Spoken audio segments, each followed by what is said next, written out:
One of the first things you notice when you start using Medley is just how easy it is to get your material into the app. Medley lets you bring in your notes, assignments, lectures, pretty much anything you're working on, as long as it's under 50 megabytes and in a supported format. And the list of supported formats is generous.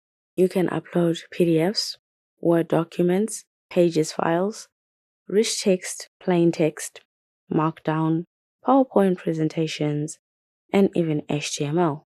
And if you're studying from digital textbooks, you'll appreciate that the AI tool also supports EPUB. I only wish it supported images, because sometimes, especially during lectures or tutorials, you just want to take a quick picture of the board or a diagram and drop it straight into your study tool for processing. It's one of those small conveniences that make a big difference in real world studying, and I hope it's something they add in the future. But even without image support, the upload experience is incredibly smooth.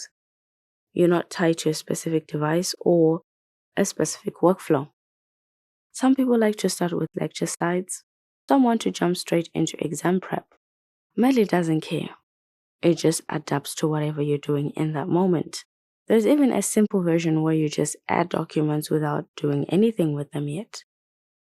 No pressure, no immediate decisions, just store them and come back when you're ready. And that's what I appreciate about Medley. It doesn't force you into a rigid system or a specific order of doing things.